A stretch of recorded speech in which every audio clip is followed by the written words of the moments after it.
Hello students, welcome to Lucy online. তো আমাদের class চলছিল এমএস ওয়ার্ড। এমএস ওয়ার্ডের আমরা নেক্সট কি আছে, রিপিট হেডার রো।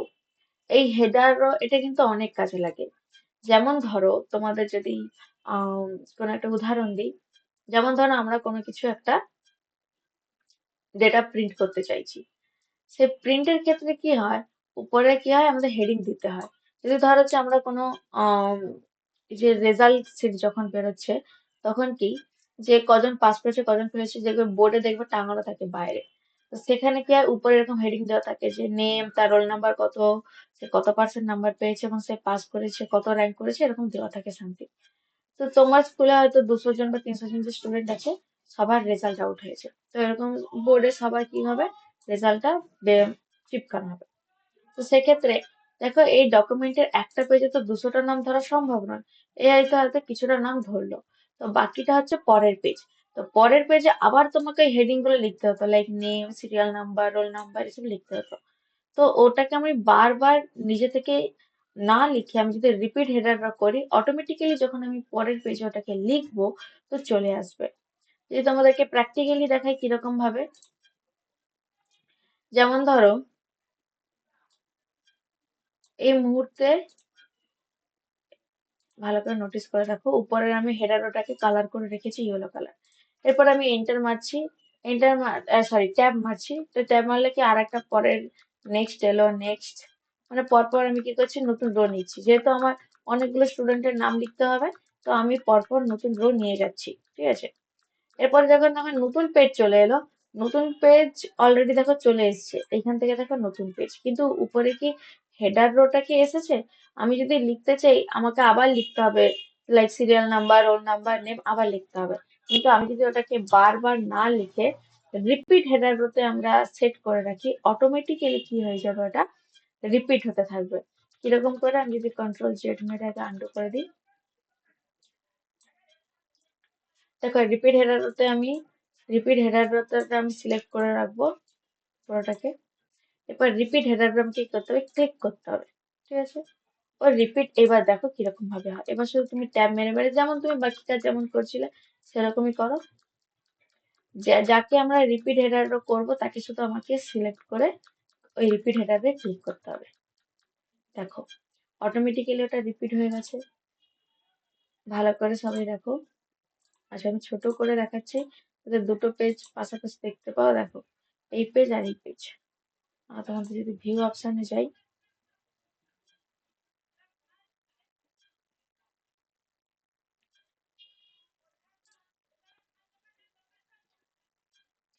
দেখো দেখা যাচ্ছে এদিকে সেম আর এদিকেও সেম, উপরে রিপিট হয়েছে হেডারটাকে। এরপরে তুমি যতই পেজ নাও না কেন, প্রত্যেকটা পেজেই কিন্তু হেডারটা রিপিট হবে। তো তোমাদের বারবার লিখতে হবে না।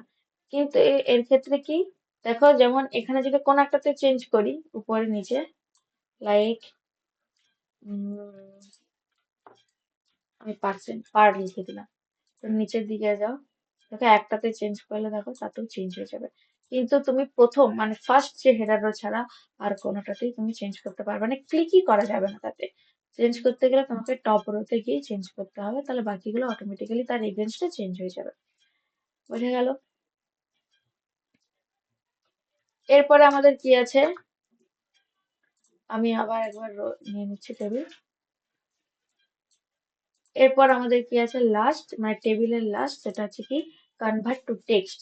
ও সরি, এরপর এখন একটা আছে ফর্মুলা। তো কনভার্ট টু টেক্সট মানে হচ্ছে আমরা যেমন কোনো টেক্সট নর্মাল লিখতাম, লেখার পরে তাকে যখন আমরা টেবিল দ্বারা সেপারেট করছি, যেমন ধরো তোমাদের যদি দেখাই, লাইক আমি লিখছি রাম and then শ্যাম, এরকম করে বিভিন্ন লোকের নাম যদি আমরা লিখি কি হয়, রতন, এরকম করে হয়তো নাম লেখা আছে। এবার ধরো এদেরকে আমি এখন কমা চিহ্ন দ্বারা সেপারেট করতে পারি, বা স্পেস দ্বারা, মানে যাতে বোঝা কি যায় যেটা আলাদা আলাদা ব্যক্তি। তুমি যদি মাঝখান থেকে স্পেসও সরিয়ে দাও আর যদি তুমি কমাও সরিয়ে দাও, তাহলে কি হয়ে যাবে দেখতে, এটা মনে হবে যেন একই একই একটাই মানুষ, তাই তো। আর উচ্চারণ করতেও আমাদের প্রচুর প্রবলেম হবে।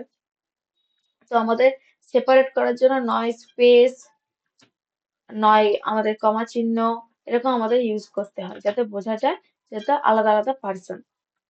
আর বা আমি কি করতে পারি, এখানে যদি টেবিল আকারে সাজিয়ে দিই, যেমন এখানে দেখতে পাচ্ছ, এই টেবিলের মধ্যে আমি যদি এখানে লিখে দিতাম যে রাম, এটা হলো শ্যাম, and then রতন, তাহলে এখানে একদম ইজিলি বোঝা যাচ্ছে যে এটা রামের পুরো কলাম, এটা শ্যামের, এটা রতনের, এরকম বোঝা যাচ্ছে, তাই তো? তো ওই যে নর্মাল লেখাটাকে বলা হচ্ছে টেক্সট লেখা, আর যদি যখন আমি তাকে টেবিল দ্বারা, এই যে লাইন দ্বারা সেপারেট করছি, তখন তাকে টেবিলে কনভার্ট করা হয়। কিন্তু আমি ধরো আমার টেবিলে ছিল, কিন্তু আমি তাকে নর্মাল লেখাতে কনভার্ট করতে চাই, তখন সিলেক্ট করে কি করতে হবে, কনভার্ট টু টেক্সট। তো আমি সিলেক্ট করলাম কনভার্ট টু টেক্সট, ক্লিক করো। তো আমি কি দ্বারা ওদেরকে সেপারেট, এক্ষুনি যদি তোমাদেরকে বললাম ওদেরকে সেপারেট করতে হবে, সেপারেট ছাড়া ওদেরকে দেখতে আলাদা, মানে কি, মানে একটা লাইন মনে হবে। তো আমি এখানে সিলেক্ট করছি প্যারাগ্রাফ মার্কস। প্যারাগ্রাফ মার্কস মানে সেই মার্কস যেটা পাই চিহ্নের মতো দেখতে, আগেও বলেছিলাম। আচ্ছা, ট্যাবস, ট্যাবস তো অলরেডি জানো। আদার, কমাস চিহ্ন আছে, আদারে গিয়ে তুমি নিজে থেকে কোনো সিম্বল দিতে পারো। আমার এখানে ড্যাশ দিয়েছিলাম, তো অটোমেটিক্যালি দেখো ড্যাশ ড্যাশ করে চলে এসেছে, ভালো করে নোটিস করে দেখো, এই দেখো রাম ড্যাশ, শ্যাম ড্যাশ, তারপরে প্রত্যেকটাতে ড্যাশ চলে এসেছে, সরি হাইফেন। এরপর লাস্ট কি আছে আমাদের এখানে, ফর্মুলা।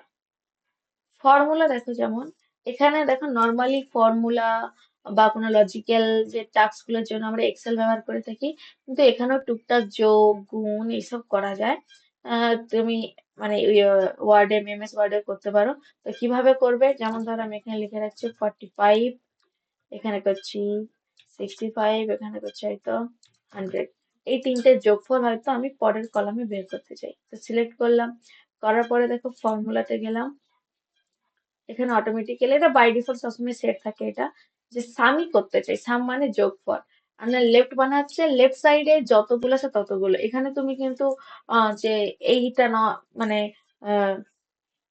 এই ক্ষেত্রে তুমি কিন্তু লাইক শুধু 45 65 এর যোগ করবো এরকম নয়, লেফট সাইডে যতগুলো থাকবে পুরোটাকেই ও অটোমেটিক্যালি সিলেক্ট করে নেবে।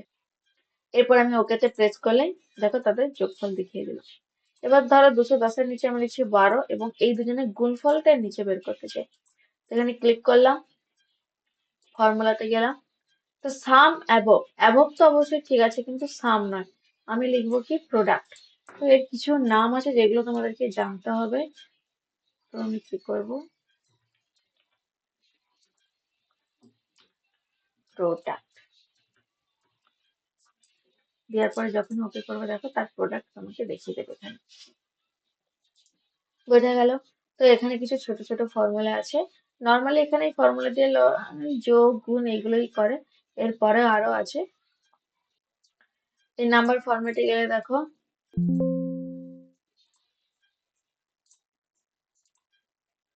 যে পেস্ট ফাংশনে গেলে দেখো এখানে এই যে এবিএস অ্যান্ড এভারেজ কাউন্ট, বিভিন্ন ধরনের এখানে ফর্মুলা দেওয়া আছে, এখান থেকে চাইলে তোমরা ব্যবহার করতে পারো। আমি বর্তমানে ক্যান্সেল করে দিচ্ছি। তো টেবিল আমাদের পুরো কাজ শেষ হয়ে গেল, টেবিলের কাজ। এরপর নেক্সট আমরা এগোচ্ছি কার দিকে। তো আজকে আমরা তৈরি করব কি, বায়োডাটা। বায়োডাটাটা আমাদের কম বেশি সবারই দরকার হয়ে পড়ে সবসময়। তো ওটা আমাদেরকে শিখে নেওয়া উচিত যে কিভাবে এটাকে বানাতে হয়। চলো তাহলে দেখা যাক। আজকে সিম্পল বায়োডাটার বিভিন্ন ভাগ হয়, লাইক রিজিউমে, সিভি। তো আমরা আগে এখন বেসিক্স থেকে শুরু করি, লাইক আমরা বায়োডাটা আজকে তৈরি করবো। চলো তাহলে কিভাবে বায়োডাটা রেডি করা হোক দেখে নেওয়া যাক। বায়োডাটা রেডি করার সময় ফার্স্ট আমাদের যেটা কাজ, সেটা হচ্ছে ডিজাইন মেনুতে যাব, সরি লেআউট মেনুতে যাব, গিয়ে মার্জিনটাকে করব কি ন্যারো, এবং সাইজটাকে করব A4। এরপর আমরা সিম্পল যেমন লিখি, লাইক বায়ো, লেখাটাকে মিডিল নিয়ে চলে আসতে হবে। তাহলে সিলেক্ট করলাম, সেন্টার, সাইজটাকে একটু বড় করে দাও, বোল্ড করে দিলাম, আন্ডারলাইন করে দিলাম, আর একটু সাইজটাকে বড় করে দিলাম। এরপরে এন্টার মারবো। এবার আমি কি করবো, লেখাটাকে আমি লেফট সাইডে নিয়ে চলে গেলাম, লেফট সাইডে। এরপর আমরা টেক্সটটাকে লেফট সাইডে আনার জন্য কি করবো, লেফট অ্যালাইনমেন্ট। এই সাইজটাকে আমি ছোট করে দিচ্ছি কিছুটা, কারণ অত বড় রাখবো না। এরপর আমি বোল্ডটাকে তুলে নিচ্ছি, আর বোল্ডটাকে আমি রাখছি, আমি লিখবো কি এবারে, পার্সোনাল ইনফর, এন্টার। ভালো করে বুঝবো। এবার আমি কি করছি, আন্ডারলাইনটাকে তুলে দিচ্ছি, কারণ কি আন্ডারলাইন আমি পুরো জায়গাটাতে দেব না, সেই জন্য আন্ডারলাইনটাকে আমি তুলে দিলাম। আমি বোল্ডটাকেও তুলে দিলাম। এবার ট্যাব মারবো, এখানে স্পেস নয়, ট্যাব। ট্যাব মেরে মেরে কি করব, ওই পার্সোনাল ইনফরমেশনের ঠিক কাছাকাছি একটু যাব, গিয়ে এখান থেকে স্টার্ট করবে কি লেখা, নেম। নেম মারার পরেও সবাই ট্যাব ইউজ করবে। ট্যাব ইউজ করে যতটা আনার আনবে, স্পেস না, ট্যাব অ্যান্ড দেন কোলন, দেন আবার একবার ট্যাব, এবং যে যার নিজের নাম লিখবে, your নেম, এন্টার। আবার ট্যাব মেরে মেরে নেমের ঠিক নিচে নিয়ে আসতে হবে। যখনই আসবো ওখানে লিখবো ফাদার্স নেম, আবার ট্যাব মেরে মেরে কোলনে সোজাসুজি ওখানে আবার একটা কোলন ইউজ করো, আবার ট্যাব মারো, এবং তোমার ফাদার্স নেমটা ওখানে লিখে দাও। আমি এখানে কিছু দিচ্ছি না, তো আমি এখন ড্যাশ ইনপুট করে দিলাম। বুঝে গেল? কিন্তু লেখাগুলো দেখো অনেকটা স্পেস নিয়ে নিচ্ছে, এই নেম ফাদার্স নেম এদের মাঝখানে অনেকটা স্পেস। ওদের স্পেস কমানোর জন্য আমি আগে বলে দিয়েছিলাম লাইন স্পেসিং অপশন। তো পুরো ডকুমেন্টের পুরোটাই যাতে লাইন স্পেসিং হয়ে যায়, মানে তুলে নেওয়া হয়, সেক্ষেত্রে আমি কি করবো, একসঙ্গে পুরো ডকুমেন্টের টেক্সটকে সিলেক্ট করব। তার জন্য শর্টকাট কি বলেছিলাম, কন্ট্রোল A, মানে অল সিলেক্ট। এরপরে লাইন স্পেসিং অপশনে যাব, গিয়ে রিমুভ স্পেস আফটার প্যারাগ্রাফ, আগেও দেখিয়েছিলাম, ক্লিক করব, দেখো স্পেস রিমুভ হয়ে গেল। এরপর সিম্পল যা যা হয়, মাদার্স নেম,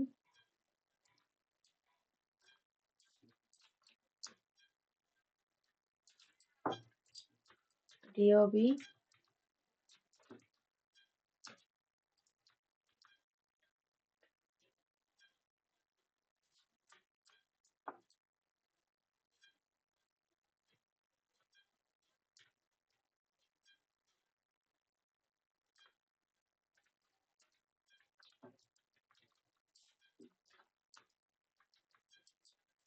এরপর দিয়ে দাও জেন্ডার,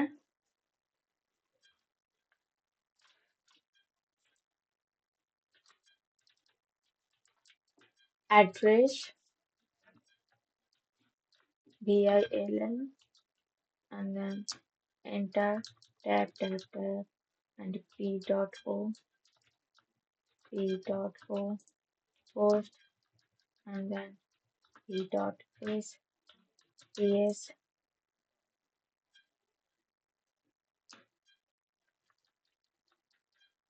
এরপর dist,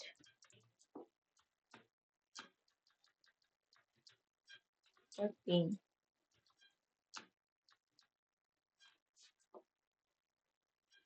হয়ে গেল।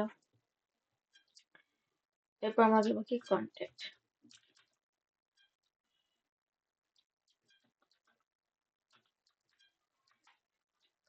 Contact number, email ID,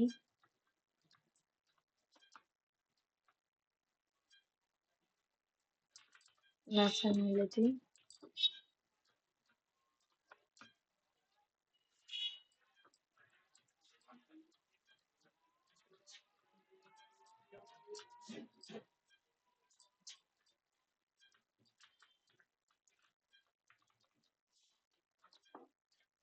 caste,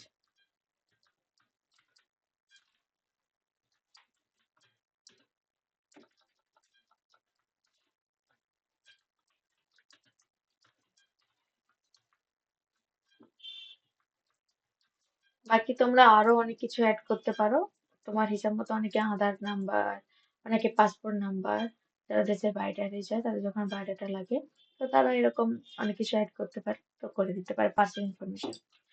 এরপরে আমাদের কি আসবে, একাডেমিক কোয়ালিফিকেশন। তো একাডেমিক,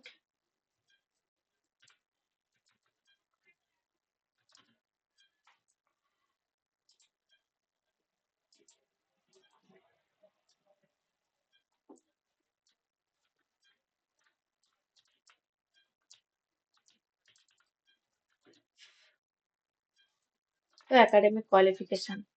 এবার দেখো তোমাদের দেখো পার্সোনাল ইনফরমেশন যেমন একটা স্টেপ, তেমন এরপরে একাডেমিক কোয়ালিফিকেশন একটা স্টেপ, তাই তো? এবার হচ্ছে দেখো পার্সোনাল ইনফরমেশন ঠিক যেমন দেখতে, তাহলে একাডেমিক কোয়ালিফিকেশনটাও সে ঠিক যেন তেমনই দেখতে হয় আমাদেরকে, সেরকম মানে টেক্সটাইল ব্যবহার করতে হবে। যেমন আমি এর টেক্সটাইলকে কি করছি, একটা অন্য কোনো স্টাইলে চেঞ্জ করে দিচ্ছি।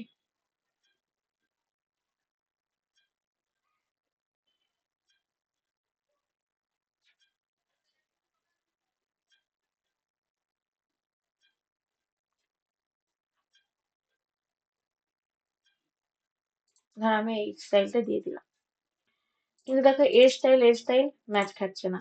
তো একেও আমাকে সেম স্টাইল দিতে হবে। এর আগেও তোমাদেরকে দেখিয়েছিলাম যে আমাদের কাছে এমন একটি ব্রাশ আছে যেটার দ্বারা কি করতে পারি, কোনো লেখা স্টাইলকে কপি করে আর একটা লেখা স্টাইলে অ্যাপ্লাই করতে পারি।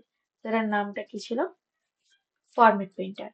ফরম্যাট পেইন্টার কিভাবে ইউজ করতে হয়, যার স্টাইলকে কপি করবো আগে সেই টেক্সটের উপরে ক্লিক থাকতে হয়, দেন ফরম্যাট পেইন্টারে ক্লিক করতে হয়, দেন ব্রাশটাকে কি করতে হবে ওর উপরে অ্যাপ্লাই করে দিলে দেখো সেম একই জায়গাতেও চলে এসেছে, একই লেখার স্টাইল, বোল্ড, আন্ডারলাইন সবই একই রকম হয়ে গেছে। বোঝা গেল? এরপর যেহেতু একাডেমিক কোয়ালিফিকেশন নেওয়া হয়ে গেছে, একাডেমিক কোয়ালিফিকেশনে দেখো এখানে আন্ডারলাইন চলে আসছে, আন্ডারলাইনটাকে আমাকে কি করতে হবে, এখান থেকে অফ করে দিতে হবে, তাহলে আর আসবে না। আচ্ছা, এরপর আমরা কি করব, এখানে টেবিল ইউজ করব। একাডেমিক কোয়ালিফিকেশন কারোর হয়তো এইচএস পর্যন্ত আছে, সে তাহলে কি দেবে, মাধ্যমিক, এইচএস এরকম হয়তো লিখবে। তো তার জন্য তোমাদের টেবিল ইনসার্ট করে দেখিয়ে দিয়েছিলাম। তো ইনসার্টে যে একটি টেবিল নেব। দেখো প্রথম আমাদের কি নিতে হবে, এক্সামের নেম একটা সেলে। সেকেন্ড সেলে কি নিতে হবে, যে আমাদের বোর্ড এক্সামের নেমের পরে বোর্ডের নেম, তারপরে পার্সেন্টেজ, পাসিং ইয়ার, এই চারটে নিলে আমাদের হয়ে যাবে। তাহলে এটা হচ্ছে প্রথমটা চলে গেল হেডিং এর জন্য। নেক্সট আসবে মাধ্যমিক, তারপরে এইচএস। এবার তুমি যদি আরো হয় তাহলে আরো আমি এখান থেকে বাড়াতে থাকবো।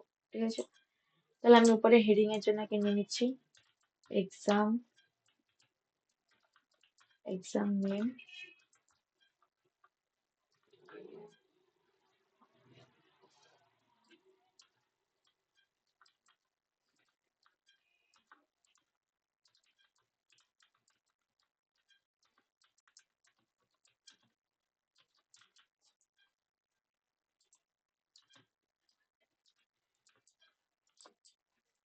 পাসিং ইয়ার। ঠিক আছে, লেখাগুলোকে মিডিলে আনার জন্য দেখিয়ে দিয়েছিলাম, টেবিল লেআউটে গিয়ে সবাই মিডিলে চলে এলো। এবার যে যার এক্সাম নেম, যেমন হচ্ছে সেকেন্ডারি, তো এখান থেকে সে লিখবে কি, সেকেন্ডারি, SECONDAR, সেকেন্ডারি। এটাকে যদি বোল্ড না করতে চাই সিলেক্ট করব, এখানে কি করবো, আনবোল্ড করে দেবো, বোল্ডটাকে অফ করে দিলাম। এরপরে যাচ্ছে হায়ার সেকেন্ডারি,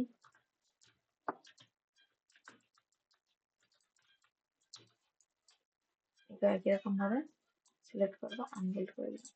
তো বাকি এবার তোমাদের যে যার বোর্ডের নেম, পার্সেন্টেজ, পাসিং ইয়ার এসব লিখে দিতে হবে। তো একাডেমিক কোয়ালিফিকেশন হয়ে গেল। এরপরে আমাদের কি থাকে, আর যদি এক্সট্রা থাকে, এক্সট্রা বেশিরভাগ সবারই থাকে কি, কম্পিউটারে কেউ সিটা নলেজ, মানে কেউ 6 মাসের, কেউ 1 বছর এরকম নলেজ নিয়ে থাকে। তো আমরা সেটা এখানে লিখে দেবো। বা কারোর যদি কোনো ট্রেনিং নেওয়া থাকে, যে আমার কাছে কোনো এক্সপিরিয়েন্স আছে, তো তুমি এক্সপিরিয়েন্সও লিখতে পারো। আর যদি দুটো থাকে তো দুটোই লিখবে, এক্সট্রা নলেজে তোমরা কম্পিউটার লিখবে, তারপরে এক্সপিরিয়েন্সের জায়গায় তোমার যদি 1 বছর, 6 মাস, 5 মাস, যার যেমন আছে সেরকম যদি কারো যদি এক্সপিরিয়েন্স থেকে থাকে লিখবে, আর যদি না থাকে পুরো এটাকে স্কিপ করে দেবো। যেমন এখানে দেখানো হচ্ছে যে এখানে পার্সোনাল ইনফরমেশন, একাডেমিক কোয়ালিফিকেশন, এরকম ভাবে আরো একটা কি হতো, এক্সপিরিয়েন্স। যেমন আমি এখানে আরেকটা কি লিখবো এখন, কম্পিউটার নলেজ বা এক্সট্রা কোয়ালিফিকেশন যেটা লিখতে পারো, তো আমি কম্পিউটার নলেজ লিখে দিচ্ছি।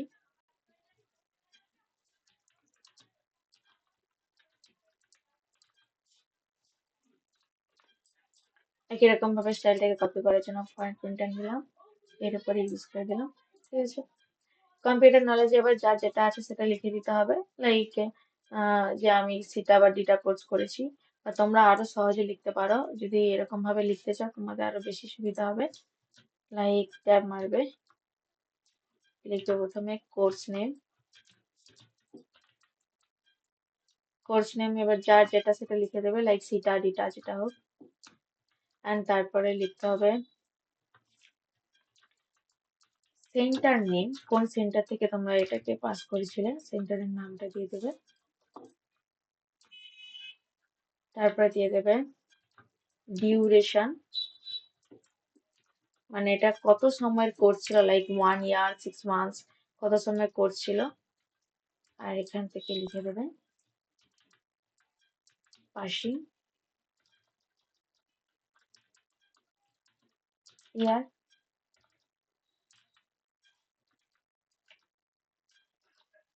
বুঝে গেল? তো এখানে লিখে দিলে আরো বেশি দেখতে ভালো লাগবে। লাস্ট আমাদের কি দিতে হয়, ডিক্লারেশন। ডিক্লারেশন কি লেখা থাকে, যে উপরের যা কিছু লেখা আছে আমার ব্যাপারে সবই সত্য এবং সবই আমার জানা।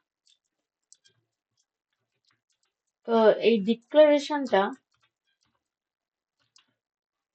সরি, এই ডিক্লারেশনটা তোমরা অনলাইনে গেলে বিভিন্ন ধরনের পেয়ে যাবে। তো তোমরা সেখান থেকে সার্চ করে ডিক্লারেশন, যে আমি বায়োডাটা ডিক্লারেশন লিখতে চাই। এখন সবাই প্রায় চ্যাট জিপিটি এআই ব্যবহার করতে পারে, এমনি গুগলেও তোমরা যদি লেখো গিয়ে যে আমি বায়োডাটা ডিক্লারেশন চাই, তো ওরা নিজে থেকে দেবে বিভিন্ন ধরনের ডিক্লারেশন। তো তোমরা সেখান থেকে একটা যে কোনো ডিক্লারেশন এখানে একই রকম দেখে লিখে দিতে পারো। যদি তোমাদেরকে দেখো এখানে লেখা আছে, I hereby declare the information provided above is true is correct, এই যে দেওয়া আছে এই পুরোটা, এটাকে তুমি কপি করে নিতে পারো, বা সেখানে গিয়ে তুমি কি করতে পারো, ডাইরেক্ট নিচে থেকে লিখেও দিতে পারো। যেহেতু আমি কপি করে নিয়ে চলে এসেছি, তো আমি এখানে ডাইরেক্ট পেস্ট করে দিলাম। কিন্তু লেখাটাকে আমাকে কি করতে হবে, এই নর্মাল লেখা করতে হবে। তো নর্মাল লেখাটাকে ক্লিক করলাম, এখান থেকে ফরম্যাট প্রিন্টার নিলাম, দেওয়ার উপর অ্যাপ্লাই করে দিলাম। আমি এখান থেকে ইনভার্টেড কমাটা মুছে দিলাম, ফুল স্টপ। বোঝা গেল? এবার নিচে কি থাকবে, এর নিচে প্লেস। প্লেস তোমাদের লিখে দিতে হবে, লাইক যার যেটা, আমাদের যেমন হলদিয়া, তো হলদিয়া যার যেটা আছে সেটা লিখে দিতে হবে। ট্যাব মারবো, ট্যাব মেরে মেরে যাবো। এরপরে আমরা এখানে কি করব, কিবোর্ড থেকে যেটা মাইনাস সাইন বলা হয় বা হাইফেন, তো সেটাকে ইউজ করব। একটা ড্যাশের মতো সাইন চলে এলো, তারপরে এন্টার মারবো। এখানে লিখবো কি আমাদের ডেট, ও সরি, উপরে ডেটটা দেবে, নিচে প্লেস দেবে। এটা হচ্ছে জমা দেওয়ার ডেট, নিচে দিচ্ছি আমি প্লেস, এবং এর নিচে ট্যাব মেরে মেরে যাবে। ঠিক এর নিচে এলে এখানে লিখবে কি সিগনেচার। বোঝা গেল? তো এখানে যে করবে কি, সে এখানে সিগনেচার করে দেবে উপরে, আর এখানে ডেট প্লেস লিখে নেবে। আর উপরে দিয়ে যদি তোমরা ছবি চিপকানোর জায়গা চাও, তাহলে এখান থেকে কি করবে, ডিজাইন ইনসার্টে যাবে, শেপসে যাবে, এখান থেকে দেখো বক্স অপশন আছে, বক্স থেকে নিয়ে শুধু এখানে ড্র করে দেবে। এখানে কি করবে, যখনই প্রিন্ট করবে তখন এখানে সে ছবি পরে বসাতেও পারে, আর চাইলে তুমি এটাকে স্কিপও করতে পারো, অসুবিধা নেই। নর্মালি কেউ ছবি নিয়েও ডাইরেক্ট বসে দিলেও হবে। বুঝে গেল? আর যদি তুমি বর্ডার অ্যাপ্লাই করতে চাও, বর্ডার উইদাউট বর্ডার এটা দেখতে ভালো লাগছে।